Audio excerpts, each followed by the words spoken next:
that child care providers have been integral to help families. But child care providers are unsung heroes every day. Well, you were hearing from Washington Governor Jay Inslee there back in May of this year, celebrating Child Care Provider Awareness Day. As we start the school year this fall and emerge from the pandemic, child care is one of the critical issues Seattle and our state is dealing with. We're going to dive into that and a lot more on this episode of Seattle News, Views, and Brews, your coffee break political podcast. Brian Callen in with you. I'm a host on Seattle Channel. The views expressed here are my own. And joining me, I have a special guest today, and that is Dr. Stefan Blandford. He is the executive director of the Children's Alliance here in Seattle. Stefan, good to see you. How are you? I'm doing well, Brian. It's good to see you as well. Yeah, and I was going to ask, if you had to write that essay at the start of the school year, what did I do over my summer vacation? What would it be? What I did over my summer vacation was just prepare for my senior in high school, graduating, and then getting ready for university next year. Wow. Okay. That's a big one. We're going to have to talk about that one offline so you can give me some tips because I'm in that boat too. So thank you very much. Thanks for joining me, Stefan. Thanks also to City Grind Espresso, our background noise sponsor for the audio podcast. Please support them, other small businesses too. Thanks also to our show patrons. If you want to join them, support local journalism, it's Seattle News, Views, and Brews on Patreon. We also thank Converge Media. Converge airs the video version of the podcast on their YouTube channel Wednesday nights at 7. We're going to get started with right here, right now. So, Stefan, I connected with you at a Children's Alliance event this past summer here, and a few things struck me in looking at what you do. One, you're still working as hard as ever when it comes to education, early learning, racial equity. And two, you took a job with the Children's Alliance in the middle of a pandemic. What's going on? Let me know about that job, the work you do, and the mission of Children's Alliance. Well, you are exactly right. It's the strangest thing in the world to start working for an organization where you're not in the same room as the people that hired you. Right. Or you start working and you're working with all these people that are hardworking, but you're never actually in physical space with them. It's been a year unlike any other year, just with the pandemic. But the reality is kids need our advocacy more than ever. So it's an exciting opportunity to try to make a difference. And let me know a little bit about what the Children's Alliance is all about. You mentioned advocacy. What does that really mean? What does the Children's Alliance do? So we've been around for more than 30 years now. We do advocacy for children. We recognize that in the Washington State Legislature, there are many legislators who care very deeply about kids, others not as much. And so we try to promote policies that work to the benefit of all kids, and specifically for kids of color that are usually furthest away from their potential. And I frequently tell the joke that when I was at Seattle Public Schools, I went from 53,000 kids to now I advocate for 1.6 million kids around the state. Yeah, and that's pretty exciting. Statewide position. That's a great way to look at it. Well, I want to talk about some of this advocacy work that you've been doing, and specifically the Fair Start for Kids Act that I talked about at the start of the show here. The governor was talking about it. Children's Alliance helped work on this legislation, which aims at solving the child care crisis in Washington state. And I'm going to give folks some backgrounds here, Stefan, in terms of why this is a crisis. We have more than 500,000 kids in our state who do not have access to licensed childcare. On top of that, the Economic Policy Institute says in 2019, our state ranked 9th among the least affordable states in the nation for infant care, with costs requiring 20% of median family incomes. I'm just throwing out a few of the stats here. People can't afford childcare and get to work. Those disruptions cost our state more than $2 billion a year. So, Stefan, in looking at this, you know more than I do that this is a multi-tiered problem. Not having proper childcare affects families, affects the economy, affects our education system too. All these issues very much laid bare during the pandemic. How do you understand the child care crisis, and what is Fair Start for Kids going to do to try to solve it? So the first part of that, or the second part of that, I would say that child care is essential both to the economy, to the recovery of the economy. As we have discovered, if you don't have a robust child care sector, you can't get people back to work. Yep. For me, I think about, my career has been dedicated to resolving opportunity gaps that are in place. And I know that if you don't have good childcare, then kids start behind. And I know from my K-12 experience, they stay behind by and large. Yeah. There are the exceptions to the rule, but they prove the rule. Yeah. And so we really need to have a good childcare in Washington State in order to get to the outcomes that we're expecting society and address some of the inequities that are so prevalent in our society right now. So the work of Fair Start for Kids is all about that. It's a recognition that there was somewhere around 46% of providers that said they would close their doors this time last year. And that would have a devastating impact. We already have childcare deserts, places where there's no childcare access or the quality is so poor that you're doing a disservice to the kids. Yeah, and that So existed this is an before the opportunity. pandemic even too. Right. Yeah. And so this is an opportunity for us to really reinvest in ways to ensure that there's robust childcare in every corner of the state, which then has this ripple effect over time for kids and their families and their communities over a long period of time. Right. So just getting into some of the details of it, if we can look at it at a high level, Stefan, we're talking about making some of these capital investments to expand the childcare that's out there already, maybe add some new facilities here. We're talking about reducing co-pays, things of that nature. Can you talk about some of the details of this act and what it's going to be able to do for families?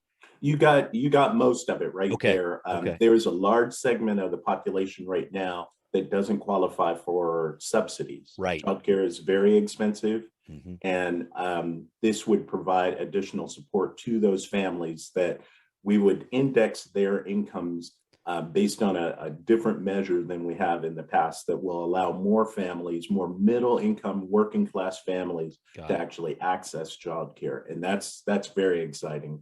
Another piece of it is we have to improve the quality of childcare and work with providers. And so there's a big piece in there around providing support to providers. The reality is, if you are a child care provider in Washington State, we're not paying you enough to cover your costs. Right. And so there's got to be a way to incentivize more people coming into the sector and to pay people appropriately for being in the sector. Yeah. And then there's lots of other small tweaks, but we haven't addressed that cost situation as well as we should have, and raising the incomes for providers so that it is something that they are not making a sacrifice in order to do this, but they're actually making enough to be able to take care of their families. Is a big piece. It's a huge piece of it, and there's so many different moving parts here, as you know, with this. When you talk about these different child care facilities that have had to close down, and some of them have closed down permanently, I know over the past year here, do you feel that we're going to be in a good spot as a state when September arrives, when more families will probably need this help? I know that they need this help year round, but when we start going in the months ahead, when you try to implement this act, I guess is what I'm saying here. When you try to implement this, what's that going to look like? Do you have enough time to ramp up these facilities before the fall, or what do you think? Well, it's hard to know. You know, in some places in Seattle, it's going to be better than it's going to be in a small town in Eastern Washington that had one child care provider that has closed their doors. Right. So people in that city are now scrambling to find child care anywhere that they can and relying on family, friends, and neighbors. You know, in some cases, and we know that women have historically, and in particularly during the pandemic, have quit their jobs or lost their jobs in order to stay home and take care of kids. And so this has a multi-layer impact that we are trying to make for kids. Got it. And in looking at this, I wanted to make sure I pulled out one piece of this financial piece here. Part of the funding for this program in the future depends on the capital gains tax that our legislature pushed through this session. It's a really hot topic. You know this. I know this too. This is an issue that's already getting challenged in court. How concerned are you about this piece of funding being so open to that political debate? Your thoughts on this?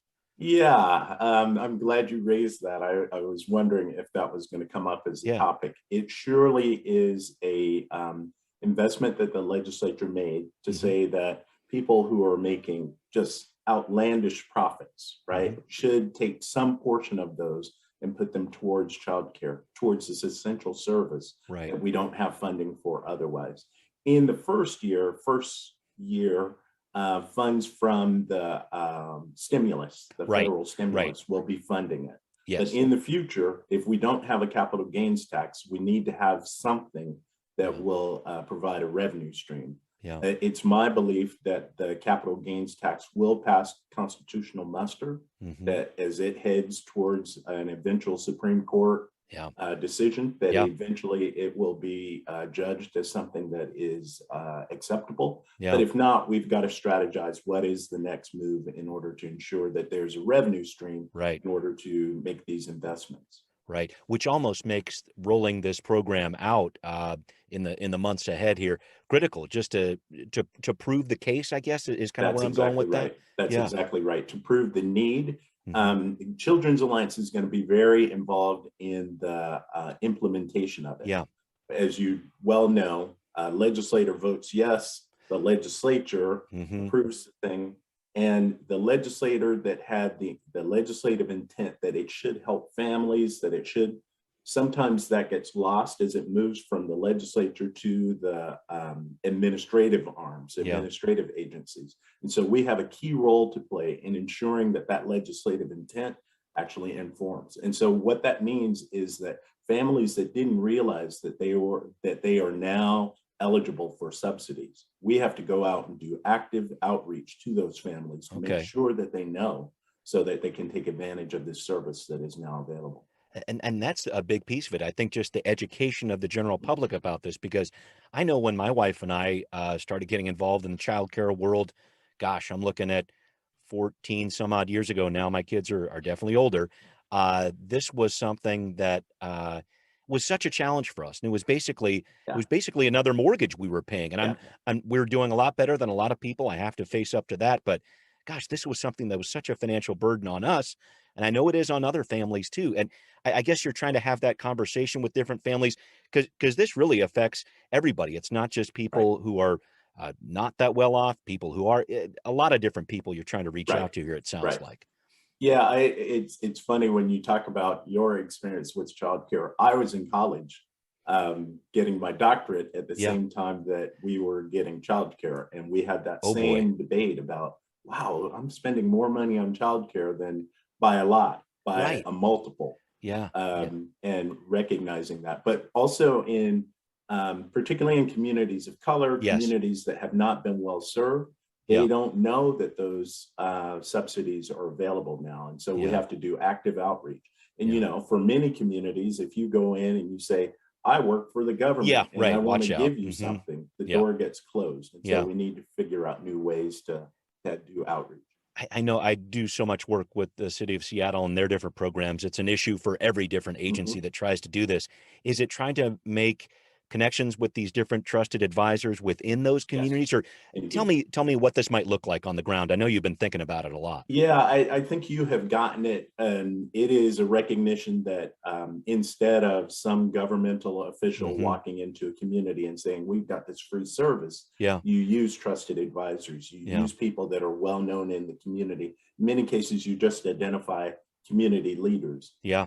and say, will you share this information? Can we Yeah. incentivize you to share this Right. information, get it Right. out into the community? Right, right. It's going to have to start with them. So I guess Right. this is just I'm just kind of looking at the plan the next couple months ahead as we wrap up this topic, Stefan. I think this is partly making sure you're getting out in the community and also holding the legislature's feet to the fire here. How do you look at the game plan, I guess, over the next couple months when it comes to implementing this? So we talked a little bit about, making sure that we recognize that there's demand out there. Yes. So Yeah. we want to get people to actually enroll in the programs that are provided, so we can demonstrate there is need. We have to defend the capital gains tax Hmm. to the nth degree, to Yeah. make sure that there is a revenue stream to do this in perpetuity. We Hmm. can't do it for 1 year and then have all the programs go away. That Right. would be doing a disservice to children and families if we do Hmm. that. Yeah. And then recognizing that Fair Start for Kids is a tremendous investment. I get phone calls all the time now Hmm. from other states where they're Right. saying, how did you do what you have done? Yeah. But we recognize that it's not all that needs to be done. Yeah. Workers are still uncompensated in the sector. Hmm. There's still a lot of tenuousness in their ability to project out and Hmm. to build structures that Yeah. will allow for quality childcare to actually take place. And so Yeah. there's a lot of work that we still have to do, and we're going to be engaged in that going forward. All right. Thank you for breaking all that down with me, Mm, Stefan. Up next, we're going to pleasure. talk about Stefan's work as a Seattle school board director not too many years ago. That's ahead on Now Hear This. Well, Stefan, I'm going to play a soundbite from a discussion that you and I had about 6 years ago when you were on the Seattle School Board. You joined me on City Inside Out on the Seattle channel, and you were talking about the Seattle preschool program, which was just getting started at that time in 2015.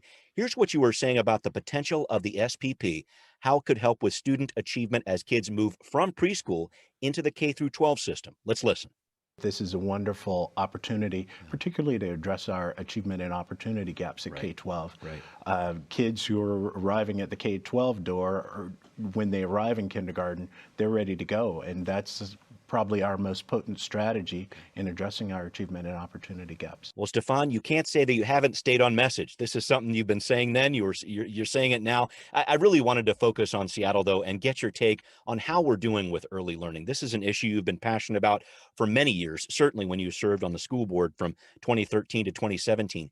How much progress do you think Seattle schools have made when it comes to early learning, working on these achievement gaps here? I know this is another big question with some impacts from the pandemic, of course, but some thoughts on this. Yeah, there was a study that came out, a national study that came out recently, I think before the pandemic, but not much before the pandemic, that said that Seattle public schools, or Seattle, the city of Seattle, had one of the best municipal childcare systems in the nation. They ranked it as high as you could rank it. The only qualm about that ranking was that we weren't serving as many kids as there were out in there. So there was demonstrated need that wasn't being met. Right. And as I was reading the report, I was thinking to myself, that was such a contentious issue on the school board while I was serving. Yes. And I wish that the people who were in such strong opposition could have read the report, because it said that we have implemented with fidelity that kids are being served, that low-income kids and kids of color are prioritized, and that it was making a difference in our opportunity gaps. And I know that that's a long-term process, that you won't see the results of that, but I know that the important investment had been made. So I was really proud to have a role to play in that. Absolutely. And I did want to look forward. I know we're still going to be seeing these impacts from this investment of the SPP for several years, but you, of course, have seen some of these achievement gaps that have persisted in the Seattle School District, certainly over the past several years. Again, I know the pandemic has had an effect on this as well, but your thoughts about those gaps and the persistency of them, and just some of the challenges, because I know the school board now is dealing with some of the same challenges that you were dealing with 5-6 years ago. Yeah, so I've been off the board for 4 years now, Right. and recognize fully that the opportunity gaps that Seattle Public Schools experiences in large measure start in the preschool years. And so I was really proud that we were able to make that investment, and hope that if they stay true to it, that you will start to see the benefit in 4th grade, in 8th grade, in 12th grade. There's ample academic research to show that one of the most significant indicators of your opportunity gap is how much childcare and the quality of childcare at the early years. Areas that have really robust childcare have much smaller gaps. And in Seattle, Washington, we should have very small gaps, because we're an affluent community by and large, right? And we haven't had a history of discrimination in the way that you see in some of those states in the South and wherever else. And so it was, to me, it was unacceptable that we had gaps as large as we did. While I was serving, we had the 5th largest opportunity gap in the nation of any district in the nation. Right. And you would think, given the criteria that you would look at, you would think that Seattle would not have that be the case. Right. And so that was something that I tried to work on, tried to illuminate and make people realize that that was the case, and to start to work on it. And it's ongoing work. The current school board, I'm sure we'll talk about their performance, and I'll share some thoughts. Thanks. I just wanted to make sure I took a few steps back from that, but thanks for bringing up that piece. I just look at a Seattle school district that is, again, in a bit of a state of flux, to be honest. We've got a new superintendent that is coming in. Superintendent Denise Juneau quit before her term was up. The NAACP in the Seattle area, others too, said they had no confidence in her in terms of tackling issues of racial equity, other concerns too. I know the interim superintendent, Dr. Brent Jones, he says he's listening. He's going to open up all our schools this fall. He's working on racial equity, discipline, definitely has a full plate there. I'm thinking of a couple questions here. What should our expectations be for Dr. Jones this fall? And maybe a related question, why is it so difficult to keep our superintendent on the job in Seattle? I have great hope for Dr. Jones. He's a dear friend of mine, and I'm hoping that he can set a stage for great progress. I know that superintendents, particularly interim superintendents that are going to be there for 1 year, do not have a huge amount of authority inside of the organization. They're not going to be able to make a right-hand turn and go in a different direction. But he can set the stage for the next superintendent to come in and make really good progress. I'm struggling with all the issues that you raised. Losing Superintendent Juneau so soon in her term, but more than anything else, just the constant churn of superintendents that we have seen. I've been studying Seattle Public Schools since John Stanford came on, and the number of superintendents that we've had is far higher than most urban districts. And that is, I think it has a lot to do with the board, and it has a lot to do with community groups that are advocating, in some cases with limited understanding. I know from my experience as a school board director, people would come in, they would yell about their particular issue, and they would leave. And you wanted them to stay engaged, because that's how you become knowledgeable enough to actually have an informed voice, rather than just one that is polarized and just going from one direction to the other. And that's one of the things that Seattle Public Schools struggles with. That's a great observation. And while we're talking about it, let's talk about the school board, because it's certainly going through some churn itself. Had a board member resign in early 2021. Eden Mack left her District 4 position. And she said this at the time. I pulled out one quote I'd like for you to respond to here. She said, "Despite all our best efforts, we have systemic failings in keeping students safe while in our care, overcrowded classes, and a structural budget deficit." I'm trying to think about this, how our school board takes a role here and digs out from this avalanche of problems, again, exacerbated by COVID here, but really some major structural issues that have existed for years. So let's talk about the school board. I would say that everything that she said is true. I struggled that she should have known going into it that those issues were there. And she added to the chaos, in departing 3 years into a 4-year term, just adds to the chaos. Someone has to replace her. That person has to get up to speed.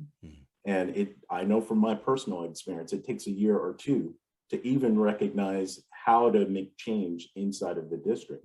I know that districts that have cohesive school boards actually make progress, work well with the superintendent, they make progress. Get into fights with the superintendent, not so much. I know from my own personal experience that the professionals are the district administrators, and that the school board should be working well with them and not in constant conflict with them. And that's one of the things that I think our district struggles with. But if I could go one point further, I have made the argument that ultimately we elect school board directors. And so we as a community, it is very easy to complain about the school board and the school district, but what is our responsibility to put forward people who are willing to serve? What's our responsibility to change the dynamics so that people are willing to serve? I've argued, it is a thankless job.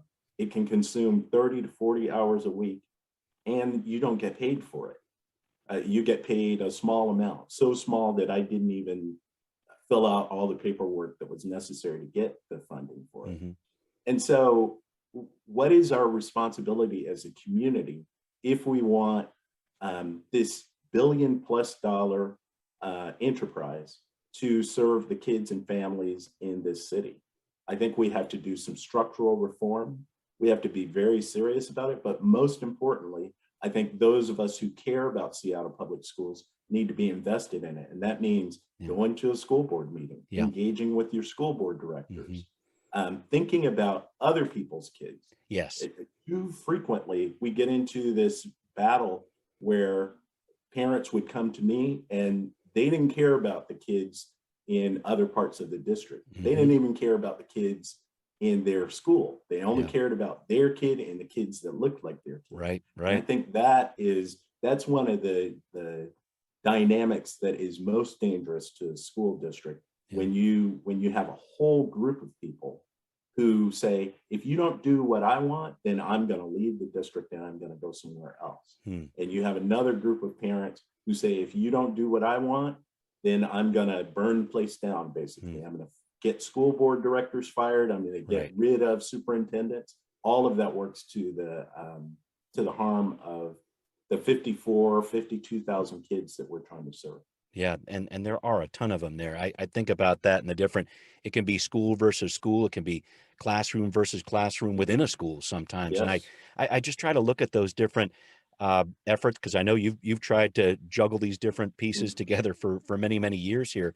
What are some ideas that you might have about that? Is it, let's pay our school board directors more? Is that the answer? Do you want to make that more of a professional level job? Or what's your thought? Do you have any thoughts about that? So that one comes up frequently, the idea of compensating school board directors. And, I think politically it's something we need to work on, because you can't, with the dysfunction of the school board, say, oh, let's pay them and then they'll do better. Tough sell. Yeah. Right. It's a hard sell. But I think it's something that eventually we have to work towards in order to ensure that you're getting the quality that you need. The reality is we have this romantic notion that some person who may have a kid in Seattle Public Schools is equipped to run a billion-dollar institution that employs 6,000 people, that is dealing with the complexity of. I think we need to be serious about the qualifications of school board directors and not just rely on anyone who's willing to take the job, because what we get in too many cases, not all, but in too many cases, is people that have an axe to grind about one issue. And then they discover very quickly, oh, I have to deal with labor, I have to deal with food, transportation, kids. We have to have conversations about education and what's best for kids, right? And when you have all of that cycling with a person who's not qualified to do the work, then that's a setup for failure. And we've seen that over and over and over again. Wow. Any final thoughts? I wanted to make sure I wrapped up this topic and asked you about it. Any final thoughts for the school board going forward? They have a lot of things they need to tackle here in September. I know they're listening to a lot of different advice right now. Any thoughts you have for them going forward this fall? Well, I hope that they just choose to be cohesive, to work together rather than getting into, and I know I have enough insight into the dynamics of the school board right now, that there's a lot of infighting, a lot of fighting at each other rather than figuring out a way to work together. It's absolutely essential. If I had it to do over again, I would have taken a very different stance than the stance that I took. I was elected very much, I ran on a very explicit gap closing, anti-racist orientation. And so I was unapologetic about that.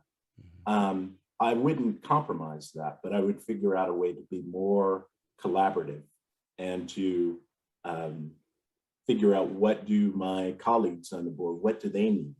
And then figure out a way to work together to achieve our goals. Great stuff.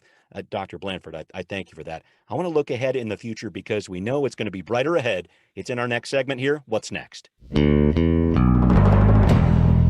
Stefan, we have tackled some pretty big issues today, and I really thank you for your candor. I very much appreciate it. I want to leave our listeners with a sense of hope if we can. We're emerging from a pandemic that has devastated our country, including institutions like schools and our early learning system too. What keeps you going? What gets you up on a Monday to say, I'm ready to tackle what's ahead? Some thoughts on that as we wrap up. Yeah, that's a great question. You know, I think it is a great opportunity for us to reimagine things and not to go back to the old way of doing business. Um, the meetings that I'm in now, people are bringing their best selves and their imaginations and their energy, and thinking a lot about thinking about a year ago when people were marching in the streets. A lot of the energy of that has dissipated, but the folks that I talk to are still energized by, we need to remake America. We need to think differently than we have thought in the past, and not just go back to the old way, because the old way wasn't working for too many of us. And so that's what brings me energy and passion every day, is knowing that there are other people out there who want to reimagine the way that we do business in Washington State and in the country. Thank you so much for this, Dr. Stefan Blanford. I really appreciate you being on the show. It was my pleasure. It's All right. always good to talk to you, Brian. Back at you. Dr. Blanford is the executive director of the Children's Alliance. You can learn more about Stefan's work at children'salliance.org. Thank you also to our patrons. I should point out, anyone who's listening on Seattle News, Views, and Brews, you can always find out what's brewing in local politics here. So subscribe on iTunes, Spotify, wherever you listen. Again, please do become a patron on Patreon if you like what you're hearing. We really could use your support. Thanks also for watching on Converge Media 2. See you soon. Seattle News, Views, and Brews is an independent production of Callanan Media Services. Copyright 2021.